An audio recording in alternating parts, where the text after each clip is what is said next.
আপনারা কি জানেন এই গেমের ভিতরে আসা সবথেকে দামি ইভেন্ট কোনটি? সবথেকে দামি ইভেন্ট কোনটি? আই মিন গেমের মধ্যে আসা সবথেকে এক্সপেন্সিভ ইভেন্ট। এখানে প্লেয়াররা 1 লক্ষ ডায়মন্ড খরচ করে তাদের ফেভারিট আইটেমটি পায়। এবং নাম্বার 1 এ যে ইভেন্ট এসেছিল এখানে লক্ষ লক্ষ ডায়মন্ড খরচ করার পরেও কেউ পায়নি। নাম্বার 3 আমাদের নাম্বার 3 তে আসে ফ্রি ফায়ার দিওয়ালি হিসেবে। এটা আমাদের গেমের one of the top expensive event ছিল। এই ইভেন্টে ফ্রি ফায়ারের সমস্ত গানের এবং ড্রেসের একসাথে দিয়ে দিয়েছিল। এই ছিল 200 করে ডায়মন্ড লাগতো। এই ইভেন্ট থেকে টোটাল গেম এমপিভিটি বের করার জন্য 1,70,000 ডায়মন্ড খরচ করে তারপরও পায়নি। লেভেল এক্সপেন্সিভ ছিল। নাম্বার 2 তে আসে ডায়মন্ড স্পিন একটা ইভেন্ট। এই ইভেন্টে ডায়মন্ড স্পিন করে ডায়মন্ড হওয়ার সুযোগ ছিল। এই ইভেন্টে টপ রিওয়ার্ড হিসেবে ছিল 10,000 ডায়মন্ড। প্রতি স্পিন 10 ডায়মন্ড এবং 10 স্পিন 90 ডায়মন্ড। এখন আপনারা 30-40,000 ডায়মন্ড খরচ করে 10,000 ডায়মন্ডের প্রাইসটা পাই। 3 ডায়মন্ড একসাথে মিলিয়ে তখন ডায়মন্ডটা দিত। কিন্তু স্পিনের উপর 3 ডায়মন্ড মিলতোই না। নাম্বার 1 এর ইভেন্ট আছে ওয়েব পাসের এক্সট্রা বক্সে আসা জোন 7 এর ইলেট পাসটি। যে বান্ডেল লাগে ফ্রি ফায়ারের বিটুকের বান্ডেল হিসেবে চিনি। এটা ফ্রি ফায়ার গেমের সবথেকে দামি এবং এক্সপেন্সিভ ছিল। বাংলাদেশি এক ইউটিউবার 1,70,000 ডায়মন্ড খরচ করে এটা নেওয়ার জন্য। এরপর জোন 7 এর ইলেট পাসটি নিতে পারে না। থেকে এক্সপেন্সিভ কোন ইভেন্ট আছে ফ্রি ফায়ারে?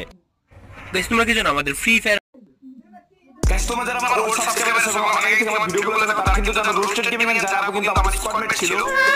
কিন্তু এই র‍্যাঙ্ক পুশের স্টাইল চেঞ্জ হয়ে যাওয়ার কারণে কিন্তু 1.5 বছর যাবত তারা র‍্যাঙ্ক পুশ দিচ্ছে না, যার কারণে কিন্তু তাদের সাথে ওরকম ভাবে আমার খেলাই হয় না। আচ্ছা কিন্তু এই দীর্ঘ 1.5 বছর পর আমরা ওল্ড স্কোয়াডটা নিয়ে একটা গেম প্লে করব। এই তার আগে কথা হচ্ছে কি আমাদের মানিক খান বোর্ড গেমিংটা কই যেটাই তো দেখছি আমাদের একটা স্কোয়াডমেট ওই ভাই ভিএস বলে কইছি কি তারপরে এখানে গোপন সূত্রে জানতে পারলাম যে মানিক গেমিং ভিএস পেয়ে গেছে। তাকে সাথে সাথে ইনভাইট দিয়ে দিলাম, রিজেক্ট মেরে দিল।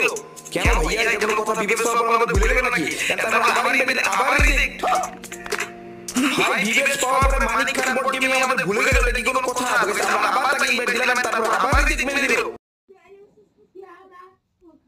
তোমরা কি জানো আমাদের ফ্রি ফায়ারের মধ্যে পর্যন্ত আসে ফ্রি ফায়ারের সবথেকে দামি ইভেন্ট কোনটি? আই মিন গেমের মধ্যে আসা সবথেকে এক্সপেন্সিভ ইভেন্ট। এখানে প্লেয়াররা 1 লক্ষ ডায়মন্ড খরচ করে তাদের ফেভারিট আইটেমটি পায়। এবং নাম্বার 1 এ যে ইভেন্ট এসেছিল এখানে লক্ষ লক্ষ ডায়মন্ড খরচ করার পরেও কেউ পায়নি। নাম্বার 3 আমাদের নাম্বার 3 তে আসে ফ্রি ফায়ার দিওয়ালি হিসেবে। এটা আমাদের গেমের one of the top expensive event ছিল। এই ইভেন্টে ফ্রি ফায়ারের সমস্ত গানের এবং ড্রেসের একসাথে দিয়ে দিয়েছিল। এই ছিল 200 করে ডায়মন্ড লাগতো। এই ইভেন্ট থেকে টোটাল গেম এমপিভিটি বের করার জন্য 1,70,000 ডায়মন্ড খরচ করে তারপরও পায়নি। লেভেল এক্সপেন্সিভ ছিল। নাম্বার 2 তে আসে ডায়মন্ড স্পিন একটা ইভেন্ট। এই ইভেন্টে ডায়মন্ড স্পিন করে ডায়মন্ড হওয়ার সুযোগ ছিল। এই ইভেন্টে টপ রিওয়ার্ড হিসেবে ছিল 10,000 ডায়মন্ড। প্রতি স্পিন 10 ডায়মন্ড এবং 10 স্পিন 90 ডায়মন্ড। এখন আপনারা 30-40,000 ডায়মন্ড খরচ করে 10,000 ডায়মন্ডের প্রাইসটা পাই। 3 ডায়মন্ড একসাথে মিলিয়ে তখন ডায়মন্ডটা দিত। কিন্তু স্পিনের উপর 3 ডায়মন্ড মিলতোই না। নাম্বার 1 এর ইভেন্ট আছে ওয়েব পাসের এক্সট্রা বক্সে আসা জোন 7 এর ইলেট পাসটি। যে বান্ডেল লাগে ফ্রি ফায়ারের বিটুকের বান্ডেল হিসেবে চিনি। এটা ফ্রি ফায়ার গেমের সবথেকে দামি এবং এক্সপেন্সিভ ছিল। বাংলাদেশি এক ইউটিউবার 1,70,000 ডায়মন্ড খরচ করে এটা নেওয়ার জন্য। এরপর জোন 7 এর ইলেট পাসটি নিতে পারে না। থেকে এক্সপেন্সিভ কোন ইভেন্ট আছে ফ্রি ফায়ারে?